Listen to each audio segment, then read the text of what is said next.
Hello everybody, I'm Keith. I'm Keith Barr. I'm the head teacher at Kender Primary School. Hi, I'm Anna, assistant head at Kender Primary School and leading on play at Kender. Very kind words from Jane and from Kath. We've been part of the OPAL programme since 2014. I always had a background in early years, key stage 1, and I had my ear chewed off at a staff Christmas do. Eugene Rogers just said you've got to get play into school, and I think we've not ever looked back from that moment, because I invited Michael in, and Michael came in to talk to us. And what was most impressive about Michael's plan is that the rollout plan fits with school improvement planning over 2-3 years. If you follow the rollout plan, which we did, you will embed play into your school. So we had to be very cautious and hold people, say, look, you know, this is going to be amazing, but you've got to go with the plan, and we did it. And by 2016, as Kath said, I'm very proud. We did genuinely have an amazing play, and when Ofsted came in 2016, they gave us outstanding, and they were equally all the way with our playground too, which is lovely. And it's lovely to be part of this event.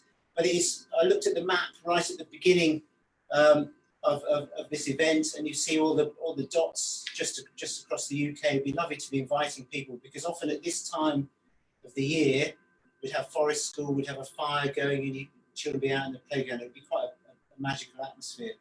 So we did, and we Ofsted have vouched for us. The exclusions have gone down. I don't have any complaints from parents, maybe about muddy clothes, but the incidence of poor behaviour and fights, those things have gone. It radically changed our school culture because of the play that we've put in place. So that we've had over 200 visitors, and we can't wait to invite more of you. But I suppose now it's critical in terms of reigniting, starting again.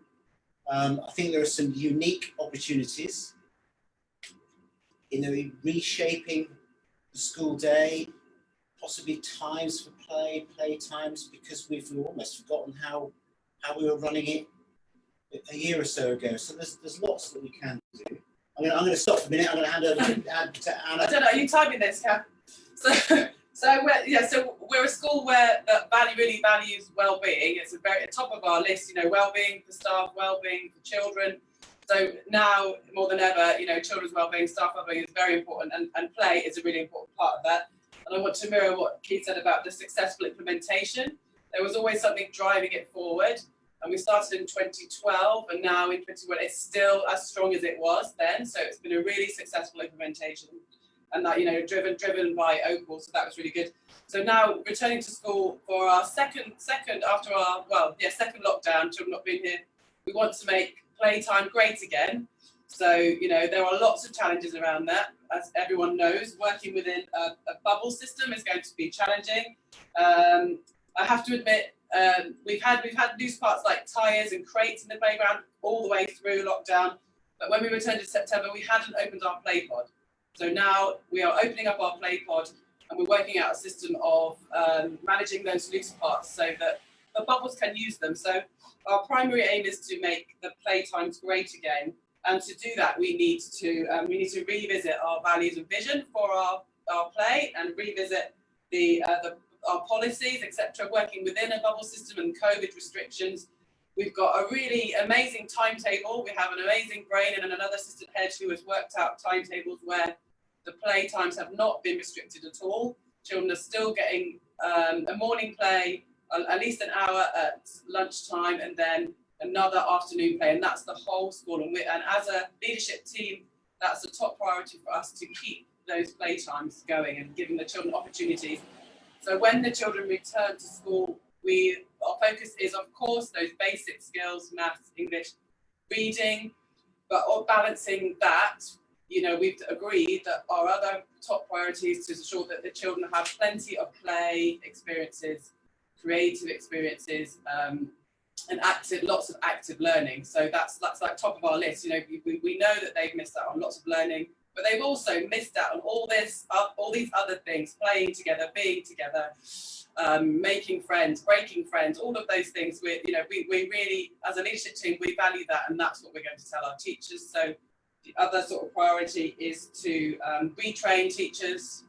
We talk to parents, talk to governors, you know, so that we reintegrate and reinvigorate that passion for play at Kender. We've probably gone over 3 minutes. But also, the head always trying to push the boundaries and see what we because I just keep looking at the resource that we have here and the fact that we have our forest school and we have play opportunities, but the school's closed to children in the evening. Now, I know that's going to be a challenge. We've got staff well-being, but what we do try to do here is we try to look at what we could do with the resource that we've got. Is there any way that we could extend play opportunities to clubs after school, Saturday mornings? Could we start to do that?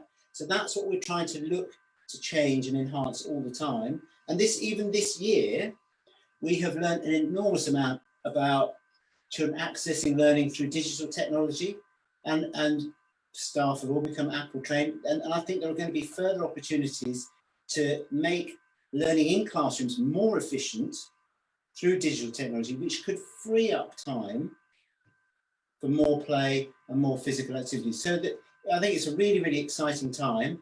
Children have lost out enormously in terms of their opportunities to play and socialise and be with others. But this is a great time now to get them back into school, start building the kind of schools that we want to have. And that's really what we're trying to do. We're trying to look forward to say, right, September, this is what we want it to look like. We've now got a summer term to start building that new school with play at its heart.